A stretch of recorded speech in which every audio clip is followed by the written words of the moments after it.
Պարոն Փաշինյան, վերջին մեկ շաբաթվա ընթացքում թե երրորդ նախագահները անդրադարձան ձեր կառավարության իրենց խոսքով ձախողումներին, իրենք փաստարկներ ու տարբեր փաստեր ներկայացրին, բայց ես կխնդրեմ անդրադառնալ Սերժ Սարգսյանի մի հայտարարության, ըստ որի դուք ձեզ առաջարկվել է, փոխվարչապետի պաշտոն 2018 թվականին։ Ուզում եմ հետքել կամ հաստատել այս լուրը, եթե առաջարկվել է, ապա ում կողմից ինչ պայմաններում եւ ինչու է մերժվել։ Լսեք, ինչ լավ այդ հեղափոխությունը տեղի է ունեցել ըստ էության ուղիղ եթերում։ Բայց թե ուղիղ եթերում տեղի ունեցած է ամբողջ,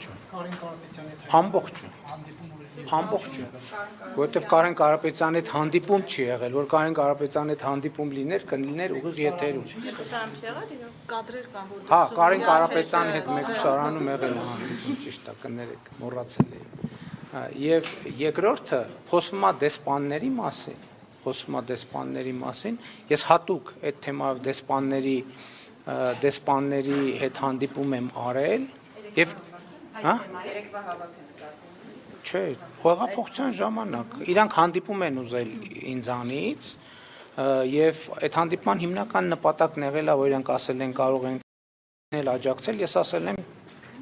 անընդունելի է ինձ համար, ես Հայաստանի ներսում օտարերկրյա դեսպանների միջնորդության կարիք չունեմ, որպեսզի Հայաստանում մեր քաղաքական օրակարգը առաջ մղել։ Այսինքն ցանկացած տես թեմա, որ ինչ որ մի դեսպանի միջոցով ինչ որ մի առաջարկ արվել կամ հետ առաջարկ ստացվի, դա ի սկզբանե սուտ է։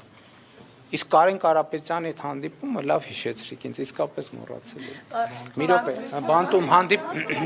բանտում հանդիպումը եղել է հետևյալ, ես ասեմ ինչ է եղել։ Հիմա շատ լավ առիթ է պատմեմ ինչ է եղել այդ հանդիպման ժամանակ։ Կարեն Կարապետյանը եկել է եւ ինքը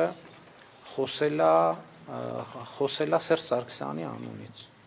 Սերժ Սարգսյանի անունից խոսել է եւ ասել է, որ փորձ արել են ցանել, որ իրենք ինձ ազատում են եւ հեղափոխական process-ը չի շարունակում։ Ես ասել եմ ոչ, դա բացառ։ Նախ ասեմ փոխվարչապետի մասին, ընդհանրապես երբեք որևէ մեկի հետ ընդհանրապես տենց ակնարկ եւ խոսակցություն ընդհանրապես որևէ մեկի հետ չի եղել։ Որևէ մեկի հետ ոչ միայն փոխվարչապետի, որևէ պաշտոնի մասին որևէ խոսակցություն ընդհանրապես չի եղել։ Ես չգիտեմ իրենք նման բան քննարկել են թե չէ, բայց ես չի էլ թույլ տա, որ տենց խոսակցություն տեղի ունենա։ Սկսենք դրանից։ Դա բացառում եմ, այո։ Չի կարա տենց մի րոպե։ Ներողություն էլի, թողեք պատասխանեմ։ Եթե չի եղել մեկը հայտարարում է, դա ինչ է։ Հիմա դուք անդադ տեսեք հազար ներողություն եմ խնդրում, չէ։ Տեսեք, այսօրվա մեր լրագրության առանձնահատկությունն է դա։ Փաստը դնում ենք մի կողմ, գնում գնահատականի հետևից։ Ես ասում եմ չի եղել։ Դուք ինձ ասում եք ուրեմն դա կեղծիք է։ Կեղծիք չի, հրավառություն է, վեպ է, պատմավեպ է, բանաստեղծություն է, թե պիես է։ Այդ գնահատական է։ Ես ասում եմ չի եղել, ասում իսկ բացառում եք, որ ձայնագրություն լինի, ասում ուրիշ փաստ բացառում եք, որ լինի, ասում եմ այո, բացառում եմ։ Ընդհանրապես բացառում եմ, որ որևէ ձայնագրություն կլինի, որը իրենց ասած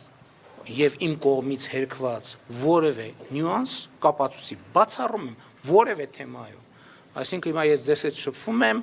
մի նեղվեք, ինձ հարցրեք, ինչ որ եղել է, կասեմ եղել է, ինչ որ չի եղել, կասեմ չի եղել։ Հիմա պատմեմ, թե ինչ է եղել Կարեն Կարապետյանի եւ իմ խոսակցությունը։ Խոսակցությունը եղել է հետեւյալի մասին, որ Կարեն Կարապետյանը ըստ էության ակնարկել է, ուղիղ չի ասել, բայց ակնարկել է ենթատեքստերով։ Եթե ինքը հերքի ես դա կհասկանամ, որովհետև ուղիղ չի եղել խոսակցությունը եղել է ենթատեքստերով, որ իրանք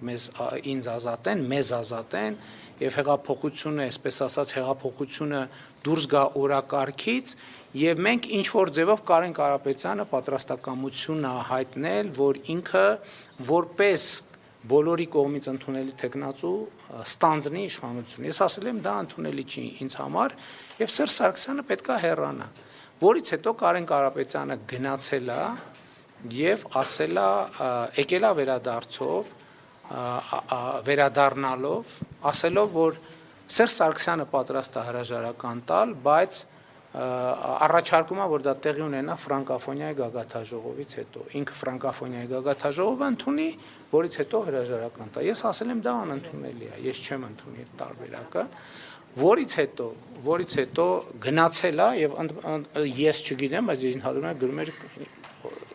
խոսում էր ինչ որ մեկի հետ, չգիտեմ ում հետ էր խոսում, որից հետո վերադարձել է եւ ասել է, որ Սերժ Սարգսյանը պատրաստ է հրաժարակալ տալ հունիսին։ Ես ասել եմ, դա ընդունելի տարբերակ չի եւ Սերժ Սարգսյանը պետք է հրաժարական տա այսօր, վաղը, մաքսիմալ մյուս օրը։ Որից հետո ինքը գնացել է, եկել է, ասել է, ընդունելի է այդ պայմանը։ Էս է եղել մեր խոսակցությունը մեկուսահանում Կարեն Կարապետյանի հետ։ Պարոն Փաշինյան, դուք Բան բաց թողեցի ձեր հարցից։ Հա, ինչ վերաբերում դուք ասեք ձախողումների մասին։ Ուրեմն հարգելի գործընկերներ, ուզում եմ էտել ընդհանրապես այս քննարկումների արդյունքում բյուջեն քննարկում խոսելու է, ես էլ եմ անդրադառնալու, պատգամավորներն էլ են անդրադառնալու, աշխարհում մարդկության պատմության մեջ չի եղել որևէ կառավարություն, որը ձախողում չունենա։ Թեման բոլորովին ուրիշ բանի մասին է։ Բոլորովին ուրիշ բանի մասին է եւ այդ գնահատականը կապված է նրանից, գնահատականը, թե ինչ խնդիր է դրված մեր առաջ լուծելու համար։ Ես այդ խնդրին գուցե այս քննարկման ժամանակ էլ անդրադառնամ, բայց կարծում եմ առավել մանրամասն կանդրադառնամ առաջիկայում կայանալիք համաժողովի ընթացքում։